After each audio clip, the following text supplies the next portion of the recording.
Ragazzi, eccoci qua. Questa volta è per davvero. Pochi mesi alla nostra più importante e difficile sfida professionale da unionisti. Ora noi o diamo tutto da veri unionisti come squadra o cederemo fino alla disfatta. Noi non abbiamo ceduto ad altre candidature, ma abbiamo lottato per aggiudicarci questo nazionale e far conoscere la nostra città a tutta Italia. Affronteremo perciò questa sfida. Organizzeremo l'evento un workshop alla volta, una tavola rotonda alla volta, una serata alla volta e lo faremo tutti assieme. Mi guardo intorno, vedo i vostri volti e penso il convegno nazionale è nostro, ma sappiamo bene tutti che il margine di errore è ridottissimo. Mezzo sponsor in ritardo e niente DJ. Mezzo contributo perso e niente open bar. È perciò adesso che dovete guardare il collega che avete accanto, guardarlo negli occhi. Io ci scommetto che troverete un unionista determinato a fare di questa nazionale un grande nazionale, consapevole del fatto che quando sarà il momento voi farete lo stesso per lui e per tutti i colleghi che si iscriveranno. Questo è essere una squadra, colleghi miei. Perciò noi ora o diamo tutto come Unione Giovani di Udine o saremo annientati individualmente. Il nazionale, ragazzi, è tutto qui. Ditemi allora, che cosa volete fare? Sì!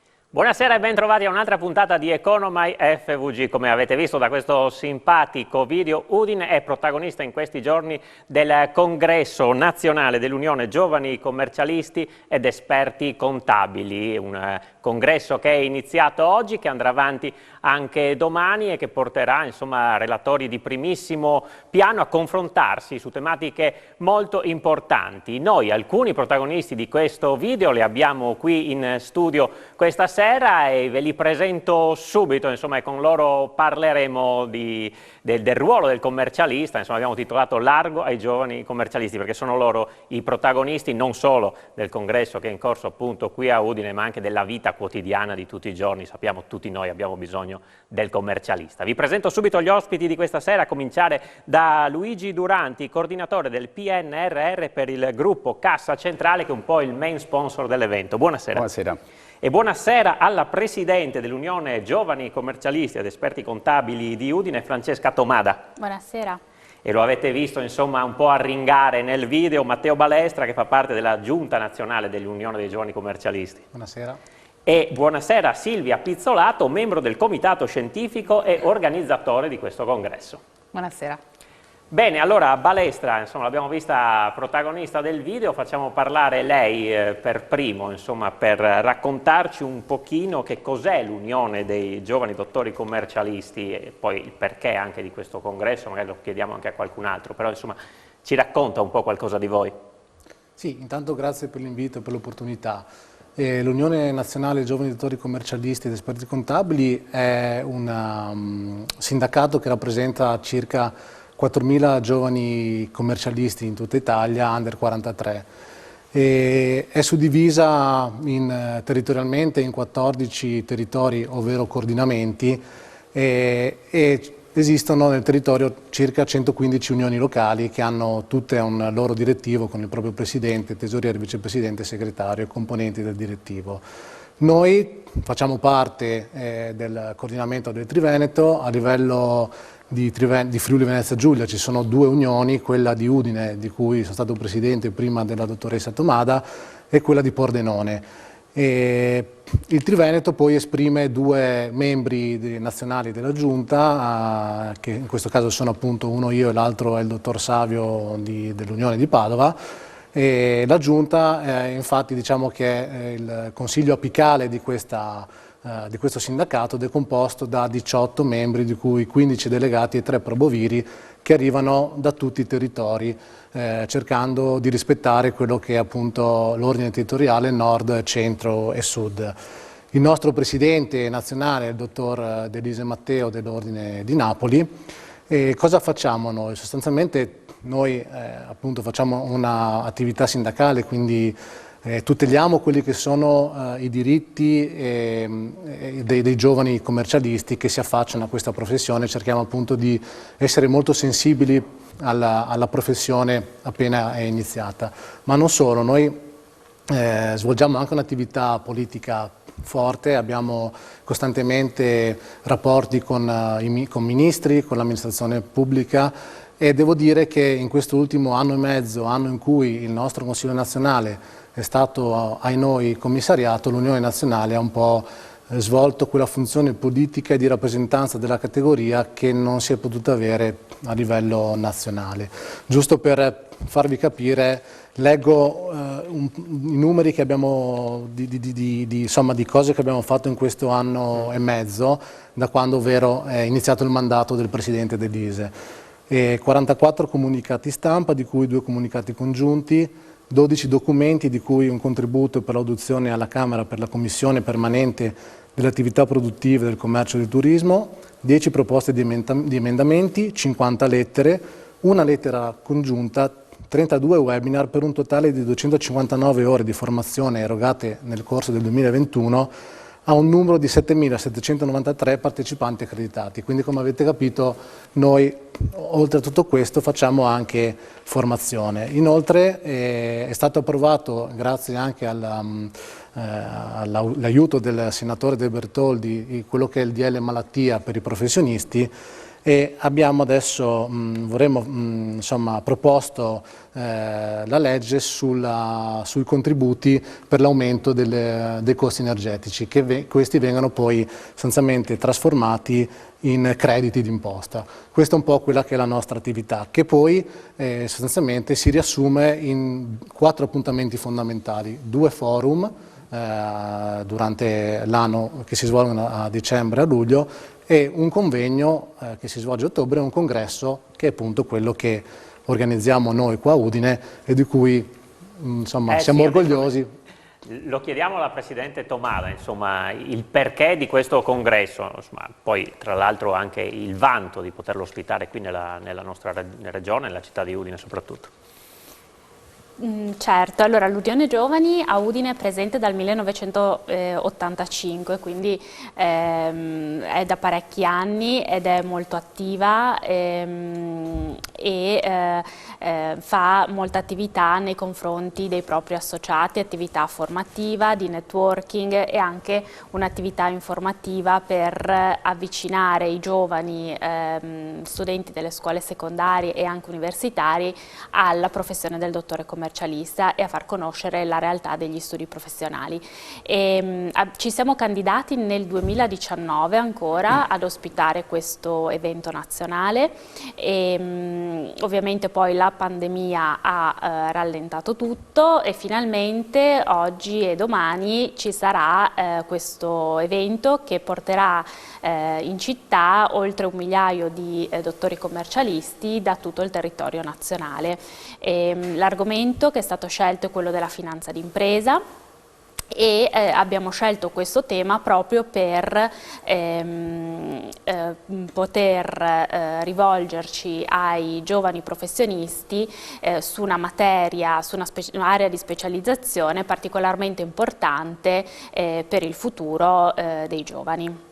Eh sì, Pizzolato, sicuramente è un appuntamento importante, e quanto è stato anche difficile riuscire a realizzarlo, insomma, anche visto il calibro dei relatori. Ecco, poi dopo la pubblicità entreremo anche nel dettaglio di chi partecipa, ma insomma, per darci un quadro intanto. Certo, beh, come diceva la collega, innanzitutto c'è stata una risposta molto attiva da parte dei colleghi commercialisti.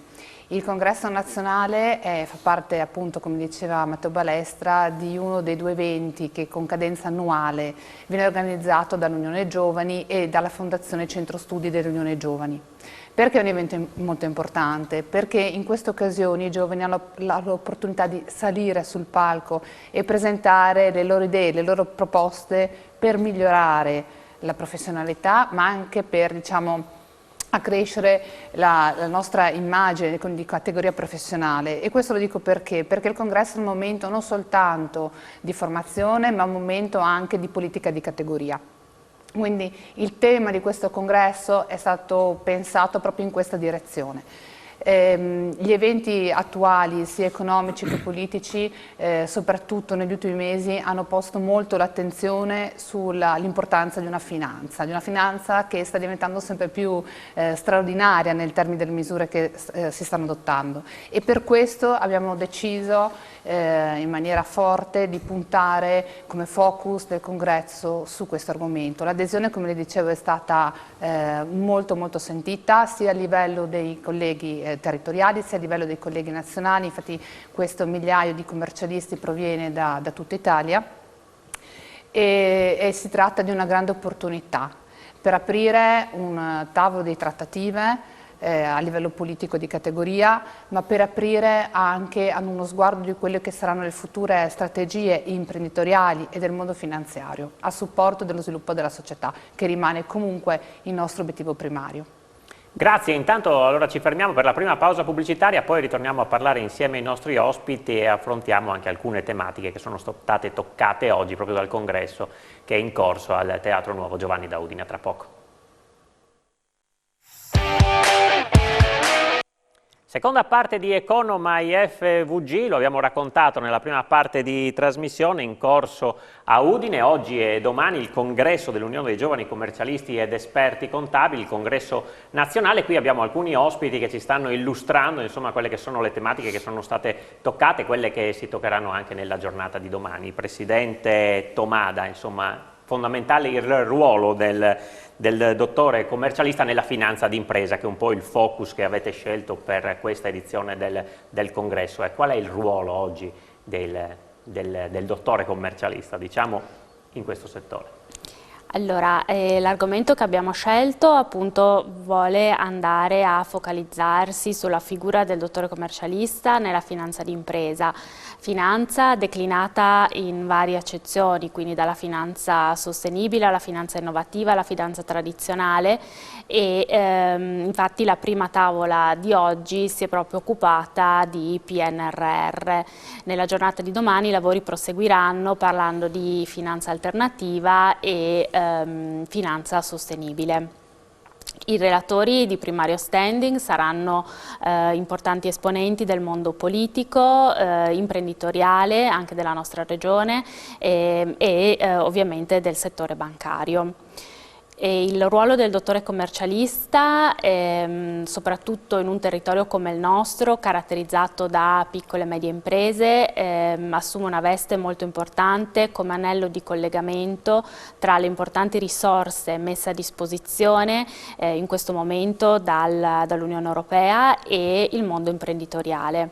Quindi un ruolo centrale a supporto dello sviluppo finanziario delle imprese, come consulente strategico e finanziario anche nella scelta di progetti imprenditoriali sostenibili. In un contesto come quello che stiamo vivendo, quindi dopo 2 anni di pandemia, una guerra che è scoppiata nel cuore dell'Europa, è chiaro che le scelte di investimento devono avere, e sempre di più lo dovranno avere, un occhio di riguardo alla sostenibilità. Il progetto europeo Next Generation UE porterà 750 miliardi di euro a favore degli Stati membri, quindi in Italia col PNRR sono già stati fatti molti passi e ecco che i giovani in generale saranno protagonisti di questo cambiamento per rendere le economie degli Stati membri più sostenibili più pronte alla transizione digitale ed ecologica. I professionisti, in questo caso i dottori commercialisti, quindi assumeranno una veste centrale proprio per essere il collegamento con il mondo delle imprese. A sostenere, diciamo, anche economicamente questa iniziativa, questo congresso, è il gruppo Cassa Centrale. Con noi abbiamo il coordinatore del PNRR, Luigi Duranti. Ecco, intanto perché sostenere questo congresso, insomma l'importanza, ecco, di essere a fianco dei dottori commercialisti? Beh, per quello che è stato detto finora ci è sembrato assolutamente rilevante poter partecipare a questa grande rete, diciamo, di professionisti e che riteniamo essere una cinghia di trasmissione verso i territori dove eminentemente il nostro gruppo opera. Dal 1° gennaio 2019 il gruppo Cassa Centrale è uno dei 2 gruppi cooperativi italiani ed è dislocato con oltre 1.500 filiali, 11.000 dipendenti lungo la penisola, ad eccezione della Sardegna, e da sempre, per sua vocazione, nei territori ha nel suo target di riferimento le famiglie, le imprese intese come piccola e media impresa, cioè quella tipologia di impresa che numericamente rappresenta l'asse portante dei nostri territori e che spesso ha l'esigenza di misurare meglio e rappresentare meglio quello che realmente fanno. Quindi in tal senso il commercialista, e il giovane commercialista in particolare, ci è sembrato essere uno degli anelli importanti per poter affrontare meglio quello che il Piano Nazionale di Ripresa e di Resilienza ci porrà di fronte a livello di sistema economico. Quindi è rilevante il ruolo che assegniamo a questa figura ed ci fa molto piacere partecipare a questi lavori e soprattutto ascoltare questi lavori, così come facciamo costantemente nei nostri territori da nord a sud Italia, coscienti del fatto che ci sono strumenti nel Piano Nazionale di Ripresa e Resilienza che necessitano di maggiore professionalità, maggiore cultura d'impresa. Ne cito uno che è argomento anche del congresso di oggi, il partenariato pubblico-privato, cioè quella formula, guarda caso, cooperativa tra l'istituzione pubblica e il soggetto privato per poter realizzare opere a vantaggio della collettività e abbiamo capito anche per poter massimizzare le risorse che il PNRR assegna soprattutto agli enti pubblici, agli enti locali, ai piccoli comuni. Siamo un gruppo dove spesso le nostre filiali sono presenti in paesi che hanno meno di 5.000 abitanti in centinaia di comuni italiani. Sì, si arriva un po' dappertutto e guai se no, insomma, è una rete di sostegno assolutamente indispensabile. Del PNRR parleremo nel corso della trasmissione. Pizzolato, a lei chiedo come la pandemia ha influito nella vostra professione, perché naturalmente speriamo insomma, di stare uscendo dal Covid, che però c'è ancora, però insomma, sicuramente ha stravolto le vite di tutti. Anche nella vostra professione ha avuto delle ripercussioni? Assolutamente sì. Gli aspetti, le ripercussioni sono stati molto ampi, anche tenuto conto delle tipicità delle attività che i colleghi possono svolgere. Quindi andiamo da una modifica del rapporto sia a livello della consulenza per le persone fisiche, quindi per tutto quello che sono state anche le misure di salvaguardia e tutela dell'occupazione, e chiaramente con ripercussioni poi nel mondo imprenditoriale, quindi anche poi tutto il tema delle moratorie, della finanza anche a supporto delle imprese, ma certamente anche poi del riavvio dei termini di rimborso, per cui è veramente è stata diciamo, qualcosa di inatteso a livello mondiale, che non potevano avere ripercussioni sulla nostra categoria professionale. Ora, guardando al futuro, tenuto conto purtroppo degli accadimenti delle ultime 8 settimane, c'è da dire anche che in questo momento storico, insomma, ci sono queste misure volte a preservare l'occupazione e il reddito, adottate sia a livello europeo che a livello nazionale, e che comportano appunto soluzioni finanziarie di carattere straordinario. Allora l'intento del congresso è di porre sotto le lenti d'attenzione sia agli strumenti della finanza più tradizionale a cui siamo abituati a pensare, quindi quella strettamente connessa col mondo bancario, ma anche a posare l'attenzione su quello che possono essere i supporti di finanza alternativa e ovviamente strizzando l'occhio a quello che ci aspettiamo essere a livello europeo l'orientamento a garanzia di questo cambio di passo di marcia e anche quello che saranno poi i contraccolpi nell'evoluzione strategica del mondo imprenditoriale, perché non dobbiamo comunque dimenticare che uno degli obiettivi del piano di ripresa e resilienza è appunto mantenere la competitività produttiva del nostro sistema paese. Perfetto, allora io direi adesso con questo servizio andiamo a vedere un po', a respirare quella che è stata l'aria che si è respirata appunto al Teatro Nuovo Giovanni da Udine oggi con la prima giornata del congresso, a sentire alcune voci dei protagonisti. Vediamo. Matteo De Lise, presidente nazionale dell'Unione dei Giovani Commercialisti, qui a Udine per questo importante appuntamento che raduna tutti i professionisti del vostro settore da tutta Italia. Sì, noi siamo qui ad Udine a festeggiare il 59esimo congresso nazionale. Parleremo di finanza, di come i commercialisti siano determinanti per il recupero della finanza alle imprese. Ci troviamo in un momento storico particolare, veniamo da una pandemia che sta allentando la presa, c'è una guerra alle porte della nostra nazione, quindi recuperare finanza che possa permettere alle aziende di indirizzare la ripresa è determinante. Il più grande finanziamento che arriverà in Italia è il PNRR. Del PNRR in questo momento i commercialisti sono esclusi perché il Ministro Colao ha invitato le parti sociali a discuterne senza la presenza di commercialisti. Noi abbiamo scritto prontamente al Ministro Colao e ci è stato risposto che sarà valutata la partecipazione dei commercialisti. È impensabile che le imprese riescano a sfruttare le risorse che arriveranno dal PNR senza che queste risorse vengano indirizzate e tradotte dai commercialisti. Occasione anche per fare un po' il punto però sulla categoria, ecco, qual è lo stato di salute della vostra professione? Vede, la nostra categoria si trova di fronte a un importante appuntamento elettorale. Quello che noi riteniamo è che è necessario iniziare a ridiscutere tutto. Noi siamo giovani, i giovani hanno sempre distrutto per poi costruire da capo. Quello che noi ci auguriamo è che la nuova governance abbia il coraggio insieme ai giovani di distruggere questa categoria e riedificarla in maniera migliore, in maniera più efficace. Ci sono tante cose che non vanno, c'è sicuramente un 139 da migliorare, ci sono delle posizioni da difendere e delle posizioni da acquisire. La digitalizzazione, la blockchain e tutto quello che arriverà da qui a breve deve essere un'opportunità per fare in modo che questa categoria ritorni ad avere la dignità che aveva negli anni addietro. Udine si è confermata comunque grande centro di accoglienza da questo punto di vista per un congresso che è veramente ben riuscito. Udine è una città bellissima e patria di grandi commercialisti.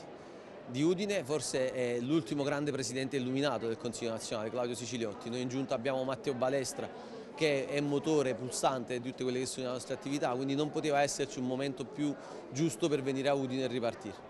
Barbara Zilli, assessore alle finanze della Regione Friuli Venezia Giulia, questo congresso nazionale dei giovani commercialisti rende sicuramente merito alla città di Udine che lo ha organizzato.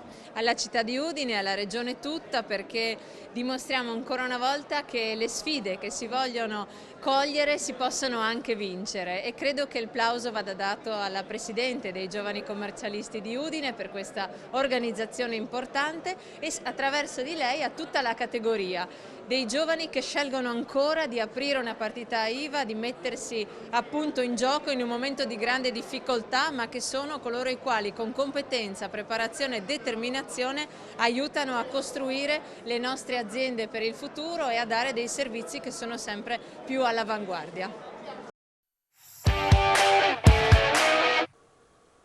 E questo dunque era un assaggio del congresso di oggi che continua anche nella giornata di domani. Noi ci fermiamo per una piccola pausa pubblicitaria tra poco.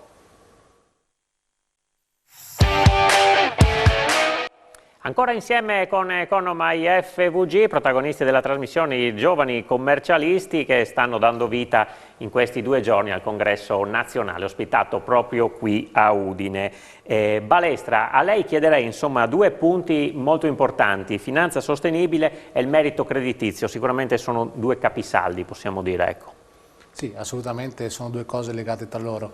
Io partirei da 2 premesse. La prima, a livello normativo europeo mondiale, nel 2015 l'Agenda 2030 dell'Assemblea Generale delle Nazioni Unite e gli accordi di Parigi hanno posto gli obiettivi in tema di sostenibilità, obiettivi che poi sono stati anche recepiti dalle linee guida della Banca Europea e che sono in vigore già dal 30 giugno 2021. La seconda premessa è più che altro sociale, ovvero oggi i consumatori sono molto più sensibili, critici, attenti agli acquisti che fanno e sono soprattutto attenti alle informazioni non solo più finanziarie ma anche qualitative che rispettino l'eticità e le buone pratiche delle aziende e del prodotto stesso. Questo ovviamente influisce anche per quel che concerne sugli operatori finanziari. Gli operatori finanziari quindi si sono anch'essi resi conto soprattutto dell'importanza delle informazioni per la sostenibilità e per una strategia aziendale sostenibile e pertanto diventa sempre più importante anche per le piccole e medie imprese, non solo per le grandi imprese, essere capaci di condividere queste informazioni e capire quali informazioni dare per poter appunto presentare una strategia aziendale che sia appunto volta a questi progetti di sostenibilità. Più queste informazioni sono chiare, corrette e affidabili, migliore sarà anche la posizione della piccola e media impresa rispetto al merito creditizio, ma anche all'accesso di bandi e finanziamenti comunitari e anche locali che saranno sempre più attenti a questi dati e sempre più sensibili. Quindi il ruolo del dottore commercialista in questo cosa sarà importante? Assolutamente sostanzialmente questo processo di sostenibilità, chiamiamolo così, è un processo di lungo e medio termine, un processo che comunque non è facile, che presuppone un cambiamento a volte di modello di business, di strategie aziendali, di organizzazione aziendale, anche di quella che è la governance aziendale, per cui è assolutamente importante e necessario che il dottore commercialista affianchi l'imprenditore, l'impresa in questo processo e soprattutto che il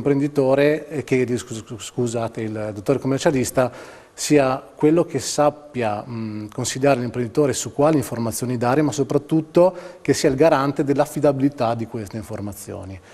Questo appunto perché, come si è detto prima, sia gli operatori finanziari e quindi i fondi di investimento che i consumatori sono sempre più attenti. Le faccio solo un esempio, da uno studio dell'Istat del 2021 è il risultato che negli ultimi 10 anni le famiglie italiane hanno aumentato notevolmente quello che è la preoccupazione per il cambiamento climatico. Si è passato da un 63,3% del 2012 a un 70%. Questo appunto vuol dire che anche i consumatori sono veramente molto più sensibili e attenti a quello che comprano e sono anche disponibili a pagare un prezzo maggiore purché questo prezzo rispetti quella che è l'eticità del prodotto e soprattutto delle strategie, dei processi e dei modelli organizzativi delle aziende, delle piccole e medie imprese e non solo delle grandi imprese. E qua si aprono opportunità ovviamente sia per le piccole e medie imprese sia per noi dottori commercialisti.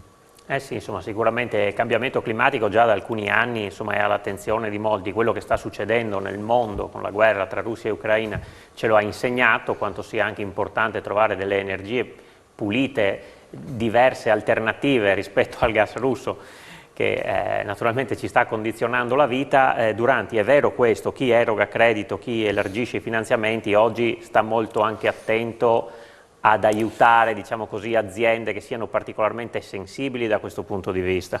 Direi che ormai è tassativo nella premessa del dottor Balestra l'Agenda 2030 delle Nazioni Unite, è una citazione molto corretta e vedrei il PNRR come lo strumento mandatory obbligatorio per portarci poi in quella dimensione. In quella dimensione l'ambiente ci sta tutto tondo, ma l'ambiente sappiamo che già nel mese di febbraio scorso è entrato negli articoli della Costituzione, sono entrati la tutela della biodiversità, dell'ecosistema e dell'ambiente e quindi è diventato da questo punto di vista un argomento dal quale non possiamo esimerci anche dal punto di vista quantitativo.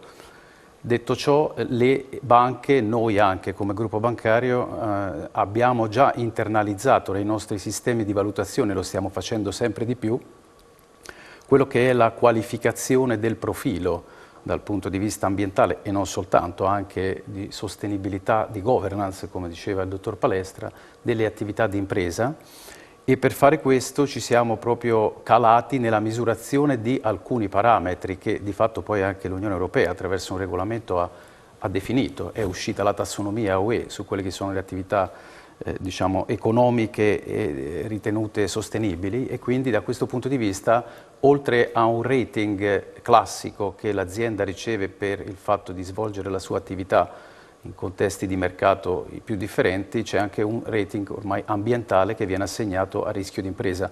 È chiaro che leggere meglio le attività di impresa in tal senso, e qui ribadisco di nuovo il ruolo anche dei commercialisti, consente a noi banche, dove la parte normativa è sicuramente da Lehman dal 2008 in poi aumentata in maniera vertiginosa, di poter svolgere meglio il nostro ruolo di assistenza ai progetti di sviluppo di impresa. Sì, Tomada, c'è molta attenzione insomma, da parte delle imprese, da parte delle famiglie su queste tematiche. Ci sono anche tanti vantaggi fiscali in questo momento, ecco, ed è per questo che ci si rivolge spesso a voi anche per avere una sorta di mappa per orientarsi. Ecco, sicuramente questi sono strumenti che stanno funzionando. Certo, le imprese infatti hanno già iniziato a sfruttarli e rappresenteranno un importante volano di crescita per i prossimi anni. Sicuramente dovranno essere sfruttate al meglio queste risorse perché sono veramente una misura straordinaria e anche le risorse messe a disposizione dalla Comunità Europea sono altissime, quindi importi del genere non si erano mai visti dal dopoguerra. Il contesto che stiamo attraversando, che stiamo vivendo, cambia anche molto rapidamente, quindi ci auguriamo che anche il legislatore sia pronto a intervenire e a regolare il tiro sui progetti finanziati con il PNRR, perché le ultime 8 settimane, ad esempio, con questa guerra in Ucraina hanno influenzato e imposto dei ragionamenti e delle logiche diverse. Vediamo la difficoltà a reperire le materie prime o l'aumento dei costi delle stesse, piuttosto che l'aumento dei costi dell'energia sia per le imprese che per le famiglie. Quindi ci auspichiamo da addetti ai lavori che anche il legislatore possa rimanere al passo con i tempi ed evolvere alla stessa velocità di quella che è il contesto che stiamo vivendo. Sì, quello delle materie prime è sicuramente un grandissimo problema pizzolato. Si può fare qualcosa dal vostro punto di vista, cioè come voi potete supportare le imprese in questo momento veramente complicato, dove i prezzi delle materie prime sono alle stelle, in alcuni casi non si trovano, quindi ci sono anche problemi nel fare i preventivi, nel rapporto con i clienti, insomma diciamo la situazione è molto complicata per molti imprenditori che avrebbero lavoro ma che magari in alcuni casi semplicemente non hanno la materia prima per mandare avanti le commesse.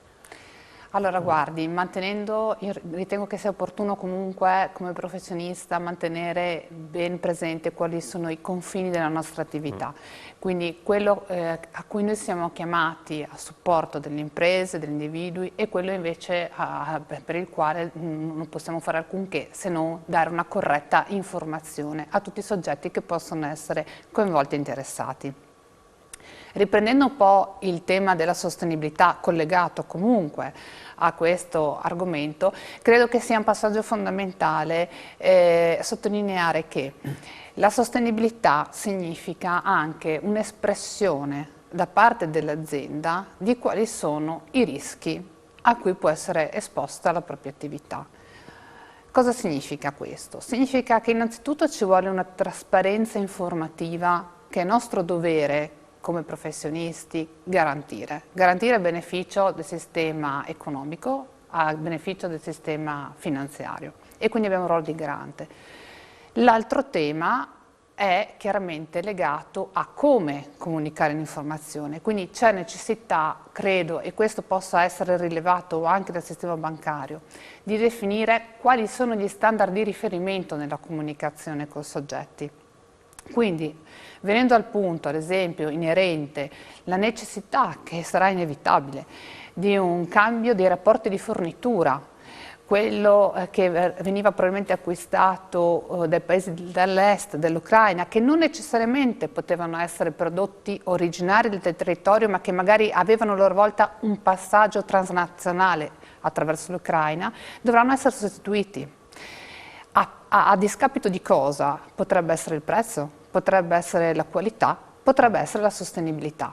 Ecco, quindi diciamo, per rispondere alla sua domanda, che non è poi così di facile collocazione in questo momento, tanto più dove c'è la massima incertezza, quello che noi possiamo fare come categoria professionale è di prestare la nostra qualifica, la nostra competenza a servizio di informazioni trasparenti.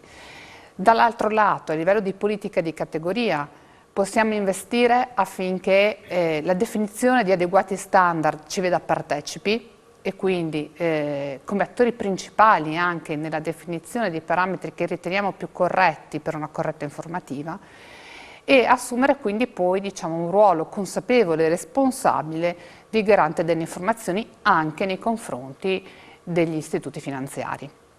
Grazie, ci fermiamo per l'ultima pausa pubblicitaria, poi torniamo a parlare con i nostri ospiti, focus in particolare sul PNRR, già l'abbiamo citato più volte, ma naturalmente è uno strumento che sarà fondamentale da qui in avanti. A tra poco. Ultima parte di Economai FVG in compagnia dei giovani commercialisti che stanno dando vita in questi 2 giorni al Congresso Nazionale a Udine. Allora, Pizzolato, trattiamo adesso il tema del PNRR, uno strumento fondamentale che porterà grandissime risorse sul nostro territorio, risorse che, come abbiamo detto tante volte, andranno spese bene. Ecco, anche di questo avete molto e state parlando in questo Congresso. Ecco, il vostro punto di vista. Sì, è stato proprio l'argomento di questa prima giornata di Congresso. Mi piacerebbe parlarne in termini più, se vogliamo, sostanziali e semplicistici, ma non per sminuire l'argomento, ma per far capire anche da chi ci segue e non necessariamente, diciamo, colleghi addetti ai lavori come noi, in cosa consisterà questo, in questa ondata di immissione di liquidità nei prossimi anni. Allora, il tutto nasce dalla considerazione che nel 2021 è entrato in vigore appunto il programma Next Generation EU. E di fatto questo programma europeo prevede l'apporto di liquidità agli stati beneficiari a sostegno però di investimenti in settori specifici. Quindi si parla di transizione ecologica, si parla di digitalizzazione, si parla di livello occupazionale, si parla di tutto quello che è l'innovazione e la ricerca e si parla anche di politica di formazione dei giovani. In tutto questo che cosa succederà quindi? L'Europa appunto agli stati beneficiari erogherà questa finanza che verrà erogata a fronte della presentazione di piani di investimento che dovranno proprio prevedere delle milestones, quindi dei tempi di realizzo e degli obiettivi intermedi e anche obiettivi finali. Allora, il PNRR, il Piano Nazionale di Resilienza e Ripresa, è proprio questo, cioè è il nostro piano che abbiamo presentato a supporto dell'utilizzo di questi soldi di cui chiediamo l'erogazione. Si tratta di ben 235 miliardi di euro che a livello nazionale saranno immessi nell'economia entro il 2026. I settori principali di interesse che sono stati individuati nel piano sono appunto quelli legati a che cosa? Alla digitalizzazione, a sostegno della competitività del nostro sistema produttivo, all'innovazione, alla ricerca, alla formazione. Molta parte di questa finanza sarà destinata, giocoforza, alla pubblica amministrazione. Ecco qui appunto che il rapporto di partenariato pubblico-privato diventa però importante anche per le imprese che saranno coinvolte in questi investimenti e quindi indirettamente andranno a beneficiare di questa liquidità che sarà immessa nel sistema. Ecco che però scatta un importante equilibrio che dovrà essere mantenuto, un equilibrio fiduciario, un rapporto tra il pubblico e il privato. Perché? Perché è chiaro che non si tratta di un finanziamento a fondo perduto, cioè questi finanziamenti, questa liquidità dovrà in qualche modo essere restituita E come? Realizzando chiaramente quindi dei progetti, degli investimenti efficienti che permettano di generare i giusti flussi di cassa per rimborsare i finanziamenti. Quindi non ci possiamo permettere come sistema paese di iniziare dei progetti che non siano conclusi, ovvero sia che vengano del tutto trascurati e quindi aumentando anche di fatto il deficit e quindi di fatto andando a declassare ulteriormente a livello europeo il nostro paese. Quindi questo rapporto fiduciario pubblico-privato necessariamente vedrà coinvolta la figura del professionista, del dottore commercialista nello specifico. Questo perché? Perché è chiaro che sarà necessario presentare dei documenti, analizzare dei dati da un lato e valutarli anche dall'altro affinché questi piani siano veramente efficaci, quindi che i soldi utilizzati per gli investimenti vadano a buon fine.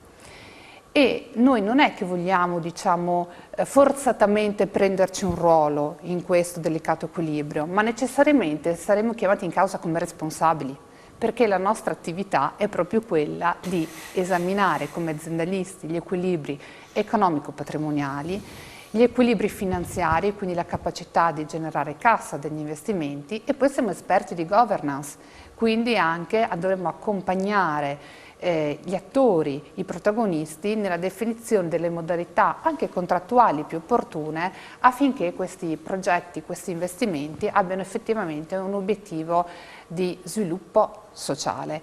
Io sottolineo molto l'importanza della nostra figura professionale nel concetto più ampio di tutela e di garanzia dell'economia sociale. Noi è come in questo momento potremmo essere visti quasi come un trust, quindi diciamo un sistema di ecosostenibilità tra banca, impresa che ci vede comunque coinvolti. Coinvolti perché? Perché anche le banche, ritengo, dovranno comunque seguire questo cambio di marcia con gli strumenti più opportuni e sicuramente le imprese dovranno ragionare in termini di modifica della pianificazione strategica. Sicuramente a tutto questo che era già stato appunto dato vigore nel 2021 si aggiunge l'attuale situazione economico-politica e probabilmente dal punto di vista normativo il PNRR così come è stato ad oggi pensato dovrà essere necessariamente rivisto. Basti pensare a quanto citavano prima i colleghi, anche il dottor Duranti, per quanto riguarda gli investimenti nell'ambito della sostenibilità dell'energia. Certo. Quindi ecco, questi argomenti sono stati oggetto del confronto odierno, ma lo saranno anche degli appuntamenti di domani previsti per il congresso. Sì, credo che questo sia poi un tema centrale, nel senso che questi fondi, che sono veramente tanti, andranno poi spesi e dovranno generare altri fondi che in primis permettano insomma di ripagare gli interessi anche di chi questi soldi ce li ha dati, ma poi generare altra ricchezza, posti di lavoro e quant'altro a cascata sul territorio. Un ruolo centrale lo avranno le banche su questo, ecco. Determinante naturalmente quello che potranno fare.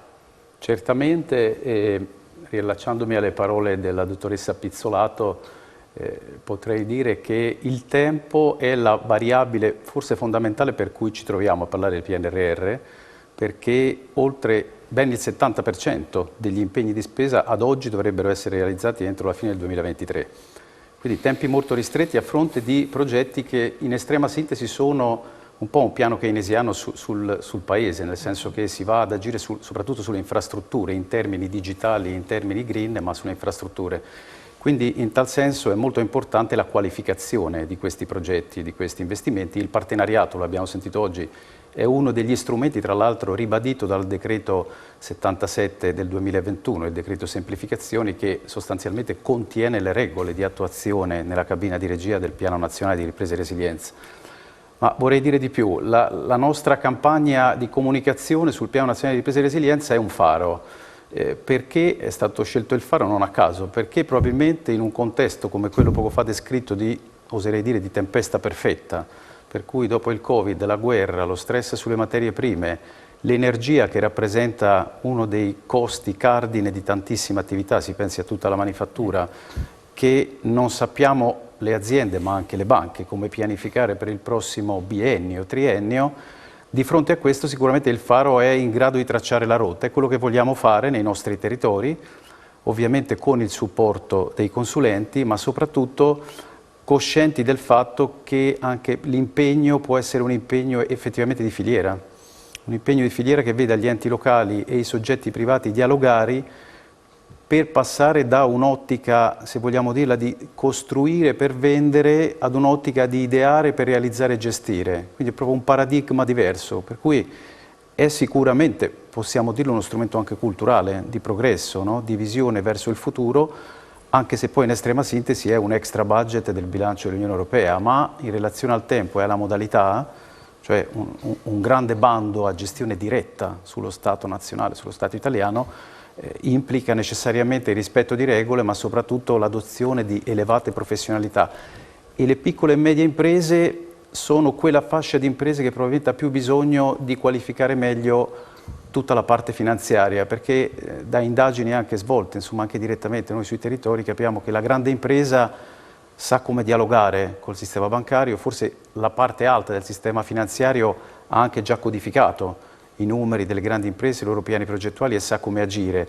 C'è tutta una fascia di aziende che invece necessita di consulenza in relazione agli investimenti anche più piccoli che si possono realizzare nei territori ma che sono a vantaggio anche della collettività.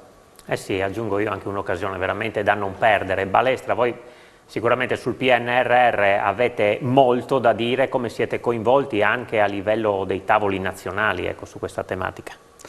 Allora, diciamo che sia la dottoressa Pizzolato che il dottor Duranti hanno fatto un quadro molto chiaro di quello che è il PNRR. Noi riteniamo sconcertante che la politica non abbia aperto le porte a noi dottori commercialisti e non ci sembra che non ci siano segnali di invito ai tavoli per discutere appunto del PNRR. Noi è da 1 anno e mezzo che stiamo studiando e abbiamo fatto anche delle proposte per appunto il PNRR. Noi siamo sostanzialmente quelli che giornalmente vivono e toccano con mano quelle che sono le difficoltà, le criticità e le opportunità che si aprono sia a livello di impresa che per i contribuenti, ma anche per, appunto, perché siamo il trade union tra l'amministrazione pubblica e il tessuto economico. È un po' come se un chirurgo dovesse operare con un infermiere che non sa un po' qual è la differenza tra un bisturi e un divaricatore. Insomma, noi abbiamo le competenze e siamo quelli che conosciamo cosa succede nel tessuto economico.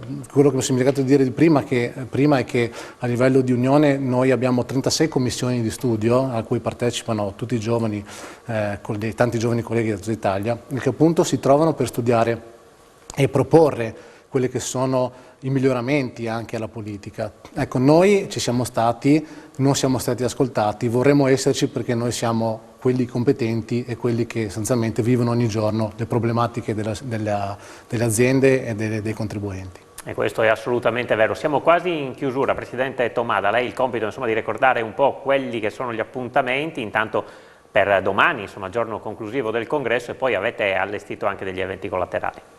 Certo, domani si concluderà la giornata dei lavori congressuali con altre tavole sempre inerenti alla finanza sostenibile, alla finanza alternativa. Avremo degli ospiti politici, anche con politici locali, nazionali e anche europarlamentari.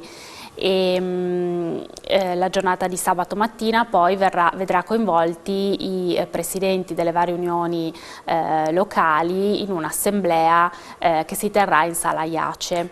E questa occasione però è un importante momento per far conoscere il nostro territorio e la nostra città, perché del migliaio di colleghi proverranno sicuramente da gran parte delle regioni d'Italia, quindi sono per lo più non corregionali, e sarà un'ottima occasione, soprattutto nelle 2 serate che sono state organizzate stasera alla Dacia Arena e domani sera all'Ente Fiera, per far conoscere anche le prelibatezze della cucina friulana e i vini del territorio.